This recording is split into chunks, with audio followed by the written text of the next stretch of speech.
Okay, I hope everyone is well. So, this is the introduction to the last topic we'll be looking at, which is on pressure groups. Pressure groups are not a massive topic, and I think they're relatively straightforward. But they are quite an important topic because on last year's exam they appeared in two of the questions, if I remember correctly, for Unit 3. There was a comparative question and at least one of the three essays that you had to do was on involved pressure groups, and they're quite good for exam questions because they kind of stick their beaks into most areas of political life in the UK and the USA. They're quite a nice thing to compare them to. So it wasn't on last year's exam, but on the old course they asked a question a couple of years ago.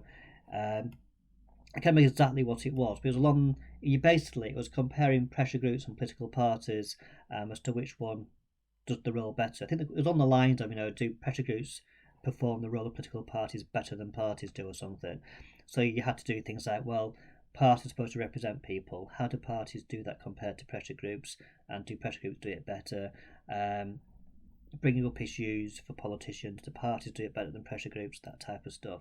So it's an important thing to know, and there's quite a lot of pressure groups. Because one thing about America is that pressure groups are really kind of prevalent.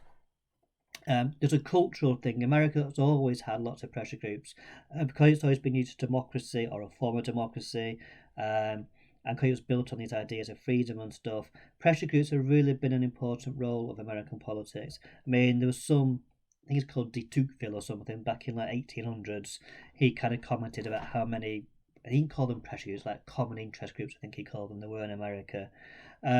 Because of the structure of America as well, the fact there's loads and loads of access points. Remember, access points are these places where politicians can access politicians.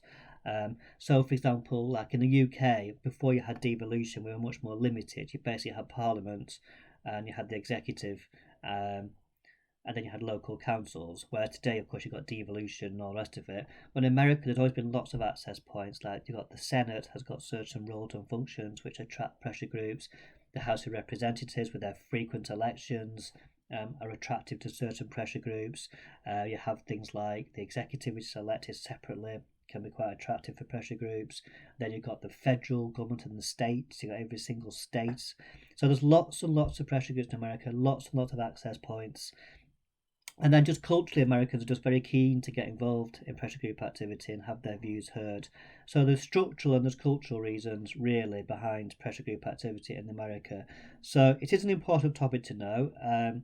Because they do play an important role in most aspects of American politics. So therefore, you need to know about them. And one problem students tend to have in exams is when they talk about pressure groups is they tend to just know about two. They go on and on about the National Rifle Association, like it's the only pressure group that ever exists, and they go on and on very often about the NAACP and about civil rights in the 1960s. Again, both are valid groups, but they're a bit boring. And there's loads of different groups you can mention and talk about and discuss and compare. So you need to know about a whole range of them, basically. So hopefully, over next week and the week after, when we hopefully get all this finished, you should have a chance to have a look at a number of pressure groups and know some of the ins and outs on them. So all I want to do for today, for next week, it's nice and straightforward. Is the first page you've got in your booklet on pressure groups is basically the different groupings: sectional and professional, causal and single interest, and policy group. It says on the sheet there, Bennett page 331. I've not checked this, I assume it's right. Bennett book has got the stuff on the first two, and then for the last one, policy group, you need to have a look at the Edexcel textbook. It's got the page number on there for you. Once you've done that, what I want you to do then is, again, this is again very straightforward. Most of these are the same as the UK, but the five main functions of US pressure groups. Again, that's in the Bennett book, and it's really straightforward about what a pressure group is supposed to do. What I'd then like to do is this table. How and why do pressure groups seek to influence the different branches of government? Okay, so it says use William's story and use Bennett. So you've got the Bennett book all scanned onto Moodle, so that should be straightforward. I don't think the storybook is, but I've got a copy of William's story. So what I'll do, I'll take some photographs of the pages and I'll send them out on an email. You also need to use that and a little bit of your family brain cell as well. So if you look at them, so you've got the executive. Why do pressure groups seek to influence this branch? It's not rocket science. Think about, well, why might a pressure group try to influence the presidency and the whole bureaucracy around the presidency? Well, it's because they're the commander-in-chief. So pressure groups involved in the military or in terms of foreign policy are going to target the executive because they seem to have most power regarding foreign policy.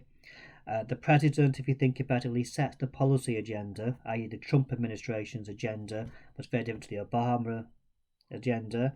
And so again, pressure groups will be involved in the election campaigns for the executive to make sure they get their person elected. So liberal groups supported Hillary Clinton and Obama, whereas conservative groups supported Donald Trump and previous to him, Mitt Romney and co. Think about as well, the executive plays a really big role in appointing Supreme Court judges. Okay, so again, that attracts certain pressure groups. Think about the Senate. Okay, why do they seek to influence the Senate? So think about those exclusive powers of the Senate. House of Representatives, there's fewer reasons why, but again, think about their role in legislation, elections, etc., etc. And then think about the judiciary, the Supreme Court, and why they might attract pressure group activity. You then need on the right-hand side some specific examples. So you can use the Williams Storybook. It's a little bit dated. You might find some other ones. You can quite easily find examples for stuff. You can find out, for example, what pressure groups are involved for or against Brett Kavanaugh, can't you, for the Supreme Court, for example. So that needs doing as well. What I will do on Monday or Tuesday is I'll probably go over that table and make sure you've all got some nice examples and stuff. But do have a go at it before next Monday. So you got all the details in there. So for Monday, what I'd like to do then, just to go over it, is the table on pressure group, interest groups, the different types, the main functions, and then this table on why do pressure groups seek to influence certain branches, and how do they go about doing it, and you need some examples for them. So that is all for Monday, please. On Monday, I'll quickly go over that table, and then we'll get cracking on the next bit of work on pressure groups. Okay, see you next week.